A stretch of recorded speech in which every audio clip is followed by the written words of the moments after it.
Kami dari kelompok 2 akan mempresentasikan materi kelompok kami yang berjudul Studi Komparatif Perilaku Organisasional pada Kelompok Formal, Informal, dan PT Mayora Indah Tbk.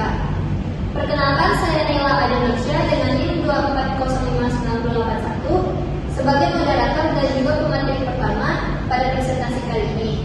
Bersama rekan saya Putri Yolanda dengan NIM 2405939. Saya Keiza Febri Yuwana dengan NIM 2405923. Saya Muhammad Zikar Ramadan dengan NIM 2405930. Saya Ayunda Julia Putri dengan NIM 2405915. Kami akan menyampaikan materi presentasi kita pada hari ini. Baiklah, saya sebagai pemateri pertama akan menjelaskan terlebih dahulu mengenai studi komparatif perilaku organisasional pada kelompok formal, informal, dan PT Mayora Indah Tbk. Sebelumnya, studi kami melakukan analisis untuk mengambil perbedaan perilaku organisasional antara kelompok formal, informal, dan perusahaan besar seperti PT Mayora. Pramuka Mandua Kota Padang melalui Sanggar Terpadu berperan aktif dalam membentuk karakter dan kepemimpinan serta keterampilan sosial siswa, sekaligus memberikan kontribusi positif di lingkungan sekitar dengan dukungan penuh dari madrasah dan pembina. Lalu, kelompok voli di SMAN 1 Rambah menjadi wadah informal yang efektif bagi siswa untuk mengembangkan keterampilan teknis, kerjasama tim, dan komunikasi yang tidak hanya mendukung prestasi olahraga, tetapi juga membangun perilaku organisasi yang positif serta keterampilan sosial yang penting. Lalu, PT Mayora Indah Tbk yang berdiri sejak tahun 1977 merupakan salah satu perusahaan makanan dan minuman terbesar di Indonesia yang mengintegrasikan inovasi, kepemimpinan, dan tanggung jawab sosial perusahaan untuk mendorong pertumbuhan bisnis sekaligus memberikan dampak positif bagi masyarakat luas. Selanjutnya, saya akan menjelaskan mengenai proses pembentukan dan karakteristik kelompok formal dan informal. Yang pertama yaitu adalah kelompok formal, yang dimana kami melakukan analisis terhadap Pramuka Mandua Kota Padang pada tahun 2003 hingga 2024. Yang pertama yaitu proses pembentukan kelompok, di mana proses pembentukan kelompok di Mandua Kota Padang ini berlangsung terstruktur. Calon anggota diatur dan dibina melalui kisah bulan. Lalu dilanjut secara resmi, pengurus seperti Dewan Ambalan dipilih dan dilantik oleh kepala madrasah untuk memimpin kegiatan. Struktur organisasi ini dibentuk agar setiap anggota memiliki peran yang jelas. Kegiatan seperti kerjasama, menanamkan nilai-nilai kejujuran dan disiplin memperkuat kelompok. Lalu selanjutnya ada karakteristik. Karakteristik dari Pramuka Mandua Kota Padang ini pada nama Pramuka Mandua Kota Padang menekankan nilai-nilai luhur seperti akhlak mulia, sopan santun, dan disiplin. Anggota diharapkan menjauhi perilaku negatif seperti narkoba dan perjudian serta menjadi contoh positif di madrasah dan masyarakat melalui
kegiatan budaya serta prestasi dalam kelompok sehingga menciptakan semangat kebersamaan dan persatuan di masyarakat.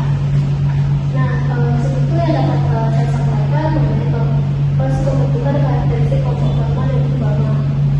Di pramuka Mandua Kota Padang selanjutnya akan dilanjutkan oleh rekan saya. Terima kasih. Baik, materi selanjutnya adalah proses pembentukan dan karakteristik dari kelompok informal, yaitu Voli di SMA Negeri 1 Ramba. Kelompok informal Voli di SMA Negeri 1 Ramba terbentuk secara alami melalui interaksi sosial dan keterkaitan bersama terhadap olahraga, memenuhi kebutuhan anggota untuk berkomunikasi dan bekerja sama, dan saling mendukung dalam latihan dan pertandingan tanpa struktur formal. Yang kedua ada karakteristik. Yang pertama ada norma. Dalam kelompok Voli SMA Negeri 1 Ramba mencakup disiplin latihan, sportivitas dan kerjasama tim untuk meningkatkan teknik dasar seperti passing dan menjaga kekompakan. Yang kedua ada status. Dalam kelompok Voli ditentukan oleh peran seperti kapten yang memimpin dan memotivasi, serta pelatih yang mengatur strategi yang mempengaruhi perilaku anggota dalam berkontribusi pada tim. Dan yang ketiga ada ukuran. Kelompok Voli SMA Negeri 1 Ramba terdiri dari 10 sampai 20 siswa, memungkinkan interaksi intensif dan membentuk komunikasi serta kompleksitas tim yang efektif. Yang keempat ada komposisi. Tim Voli yang terdiri dari siswa laki-laki dan perempuan dengan berbagai tingkat kemampuan teknik dasar mendorong pembelajaran bersama dan pengembangan kemampuan individu serta kelompok secara seimbang. Yang kelima ada kohesivan. Tim terbentuk melalui latihan rutin, variasi latihan, dan kegiatan bersama di luar latihan yang meningkatkan motivasi, solidaritas, dan rasa tanggung jawab anggota terhadap keberhasilan tim. Terus yang ketiga ada keberagaman kelompok. Keberagaman kelompok Voli SMA Negeri 1 Ramba terlihat dari siswa yang berasal dari wilayah Kecamatan Ramba dan sekitarnya. Variasi latihan yang diterapkan untuk meningkatkan teknik voli, khususnya passing bawah yang terbukti efektif, meningkatkan kemampuan siswa sebesar 18%, serta partisipasi aktif dalam pertandingan antar sekolah di Provinsi Riau, yang menunjukkan keberagaman kompetisi dan interaksi dengan tim dari berbagai daerah. Next. Selanjutnya bentuk komunikasi dari kelompok formal. Pramuka MAN 2 Kota Padang. Ada proses dan unsur komunikasi. Proses komunikasi di Pramuka MAN 2 Kota Padang dimulai dengan pelantikan pengurus Dewan Ambalan oleh Kepala Madrasah yang menyampaikan visi dan misi, diikuti dengan instruksi langsung, diskusi dan koordinasi dua arah antara pembina, pengurus, dan anggota selama kegiatan rutin. Yang kedua ada unsur komunikasi. Unsur komunikasi dalam Pramuka MAN 2 Kota Padang meliputi pengirim pesan, media, penerima, umpan balik, dan konteks. Pengirim seperti pembina, pengurus Dewan Ambalan, dan anggota yang memimpin atau menyampaikan informasi. Pesan seperti aturan, nilai, kepramukaan, jadwal latihan, tugas pengurus, dan arahan kegiatan. Media, komunikasi tatap muka saat latihan, rapat, upacara, serta pengumuman tertulis atau grup digital. Penerima, seluruh anggota Pramuka MAN 2 Kota Padang. Umpan balik, pertanyaan, laporan tugas, dan diskusi untuk memperjelas komunikasi. Sedangkan konteks, lingkungan madrasah, tugas pengurus, dan arahan kegiatan. Media, komunikasi tatap muka saat latihan, rapat, upacara, serta pengumuman tertulis atau grup digital. Penerima, seluruh anggota Pramuka Mandua Kota Padang. Umpan balik, pertanyaan, laporan tugas, dan diskusi untuk memperjelas komunikasi. Sedangkan konteks, lingkungan madrasah religius dan disiplin dengan nilai loyalitas, kecakapan, dan kepribadian. Yang B, ada komunikasi antar individu dalam kelompok. Komunikasi antar individu dalam kelompok pramuka bersifat formal dan terstruktur, dilakukan melalui rapat dan pelaporan terjadwal, serta mencakup penyampaian nilai disiplin dan kecakapan yang juga terjalin dalam kegiatan latihan dan program ekstrakurikuler untuk membangun kecerdasan emosional dan karakter peserta didik. Bagian C, ada hambatan komunikasi dalam kelompok. Hambatan komunikasi dalam kelompok pramuka meliputi kesulitan emosional, kurangnya keterampilan komunikasi, ketidaktegasan dalam disiplin komunikasi, perbedaan persepsi antara pembina dan anggota, serta gangguan teknis dan fisik dari lingkungan yang kurang kondusif. D, yaitu cara mengatasi hambatan. Cara mengatasi hambatan komunikasi dalam kelompok pramuka meliputi manajemen komunikasi terencana, pelatihan kecerdasan emosional dan keterampilan interpersonal, evaluasi dan umpan balik rutin, serta menciptakan suasana komunikasi yang kondusif. Selanjutnya adalah kelompok informalnya Poli SMA Negeri 1 Rangga. Ada proses dan unsur komunikasi. Proses komunikasi dalam tim Poli SMA Negeri 1 Rangga melibatkan pelatih dan kapten yang memberikan instruksi serta motivasi dengan pesan tentang teknik dasar, strategi, dan evaluasi yang disampaikan melalui tatap muka dan media digital.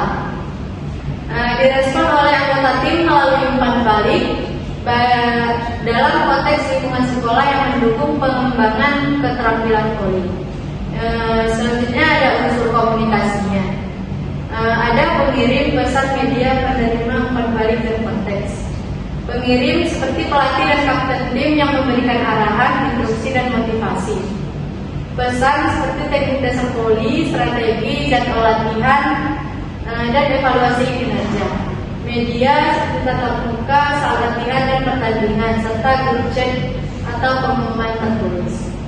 Penerima seperti seluruh anggota tim poli.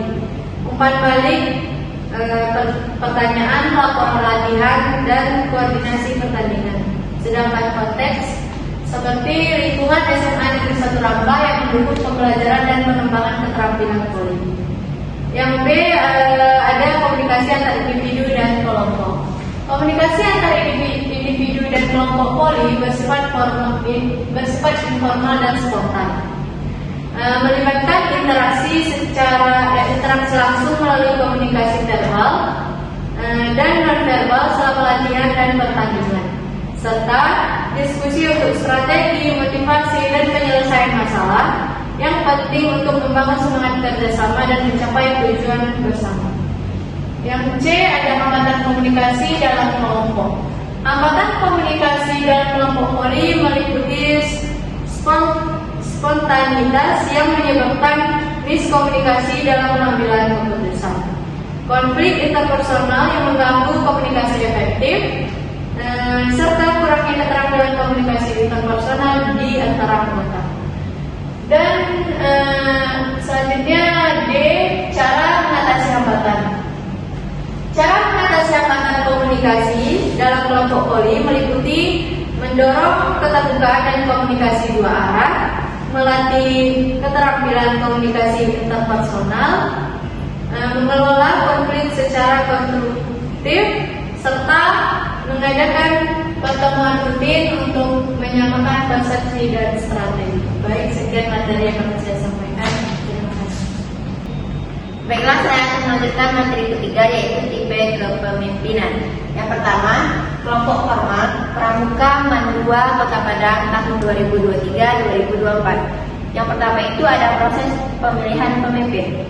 Proses pemilihan pengurus Dewan Ambalan di Pramuka Man 2 Kota Padang dilakukan melalui voting oleh seluruh anggota, mempertimbangkan kecakapan, loyalitas, dan tanggung jawab dengan hasil pengurus dilantik oleh kepala madrasah. Yang kedua, tipe kepemimpinan.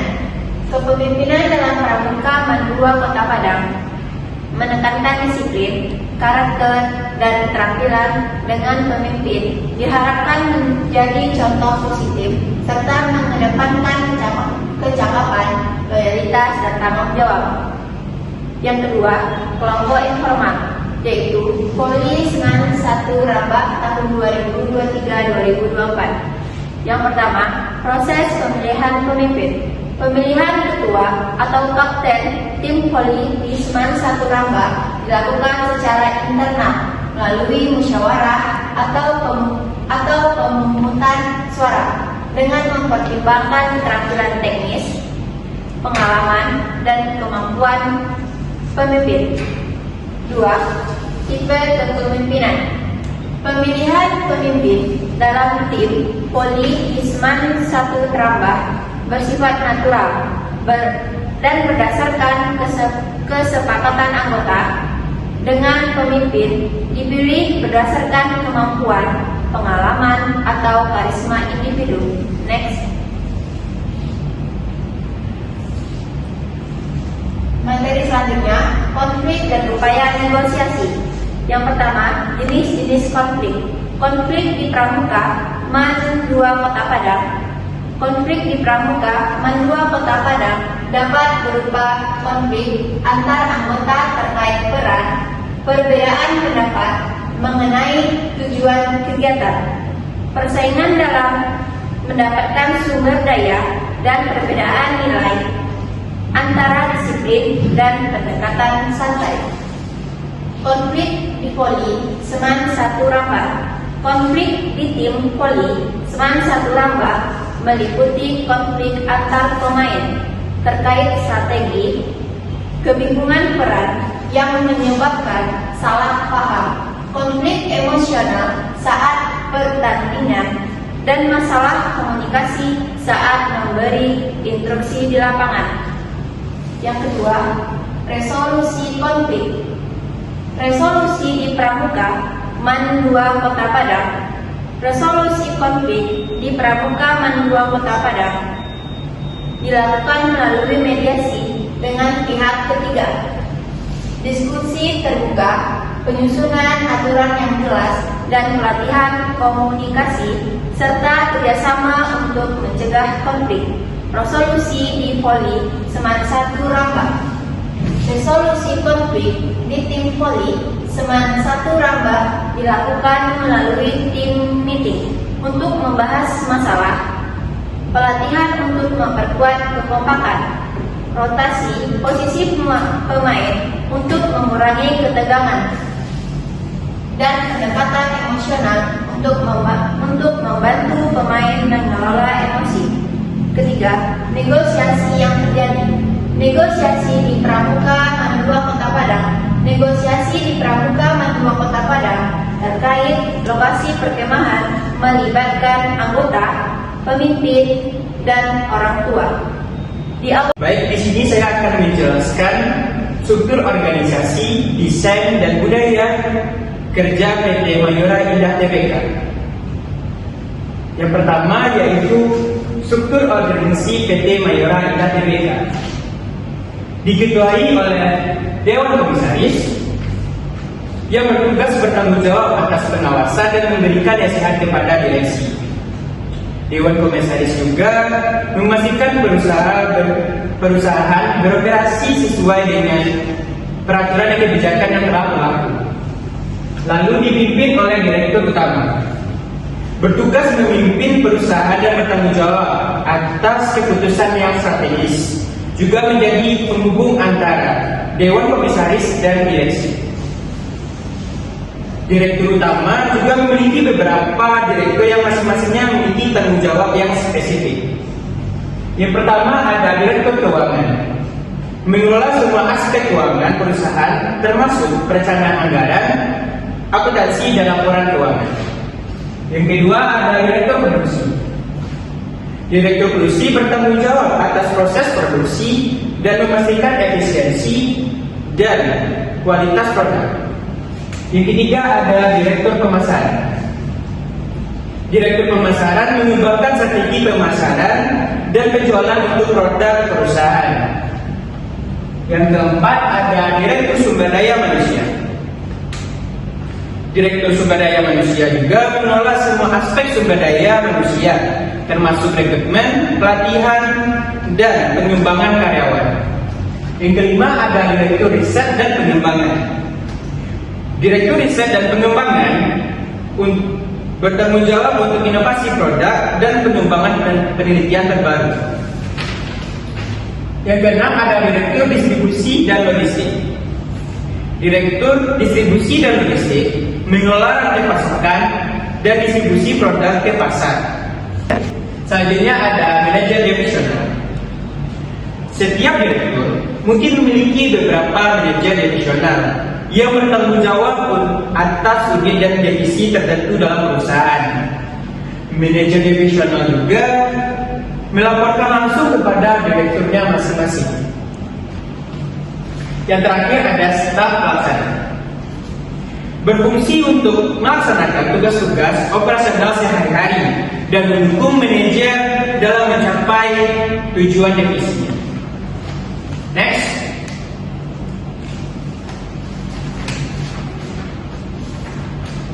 Selanjutnya ada desain organisasi PT Mayora Ina Tbk. PT Mayora Ina Tbk memiliki desain organisasi yang berbeda, yang menemukan elemen mekanistik dan organik dengan formalitas tinggi dan hierarki ketat untuk stabilitas operasional serta fleksibilitas pada divisi pemasaran digital dan riset pengembangan untuk adaptasi terhadap perubahan pasar.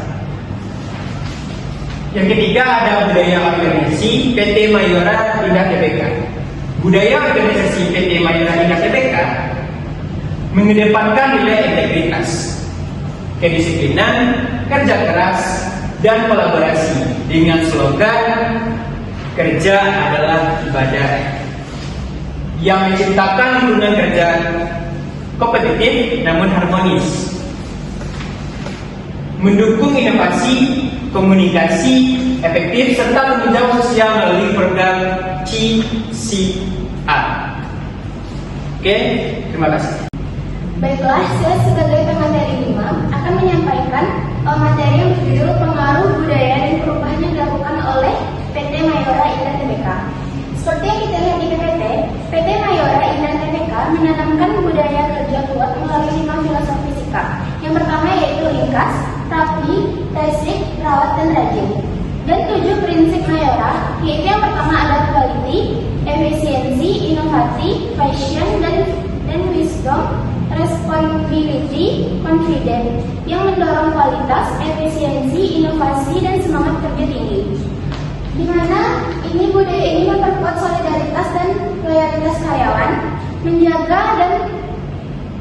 menjaga posisi Mayora sebagai produsen makanan dan minuman terpercaya di pasar global.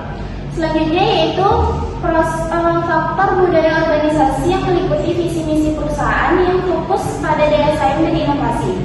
Pengembangan sumber daya budaya seperti inovasi, orientasi hasil, kerja tim dan auxiliaritas dan stabilitas serta manajemen perubahan dengan program pelatihan dan kesejahteraan karyawan.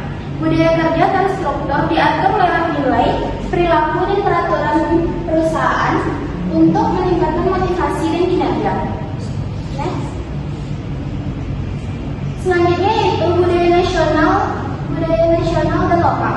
Seperti nilai Jawa dan Trihita Karana mempengaruhi budaya kerja dengan meningkatkan harmoni, gotong royong, dan hubungan sosial yang kuat, memperkuat kebersamaan, loyalitas, dan stabilitas organisasi.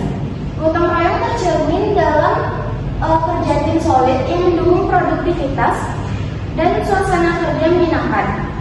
Sesuai dengan budaya kolektivistik Indonesia yang mengutamakan kebersamaan dan keharmonisan. Perubahan perusahaan mencakup ekspansi pasar global, inovasi produk pelopor seperti Kopiko dan Astor, peningkatan efisiensi produksi, pengembangan fasilitas produksi di berbagai wilayah Indonesia, serta penerapan budaya kerja terstruktur melalui kegiatan rutin seperti lentera hati yang menanamkan nilai dan kode etik kerja. Perubahan ini memperkuat posisi Mayora dalam mencerminkan adaptasi terhadap dinamika ekonomi, sosial, dan teknologi. Kesimpulan materi kelompok kami pada hari ini yaitu mengenai Pramuka Mandua Kota Padang, Kelompok Voli SMA 1 Lambah, dan PT Mayora Indah Tbk menunjukkan perbedaan dan kekhasan dalam struktur dan budaya organisasi masing-masing. Di mana Pramuka Mandua Kota Padang itu memiliki struktur formal yang terorganisir dengan fokus utama pada pendidikan karakter dan kepemimpinannya. Sementara itu, kelompok Voli SMAN 1 Lambah itu terbentuk secara informal dan menekankan norma kerjasama serta komunikasi yang spontan sebagai dasar interaksi antar anggotanya. Dan di sisi lain, PT Mayora Indah Tbk menerapkan struktur organisasi fungsional yang profesional dengan budaya kerja yang menonjolkan kualitas, inovasi serta adaptasi terhadap budaya lokal dan program tanggung jawab sosial perusahaan untuk memberikan dampak positif bagi masyarakat luas. Dengan demikian, ketiga entitas ini menunjukkan model organisasi yang berbeda sesuai dengan tujuan dan konteks masing-masing. Demikian presentasi kelompok kami. Terima kasih atas perhatian Ibu dosen dan teman-teman sekalian. Semoga presentasi kami bermanfaat. Assalamualaikum warahmatullahi wabarakatuh.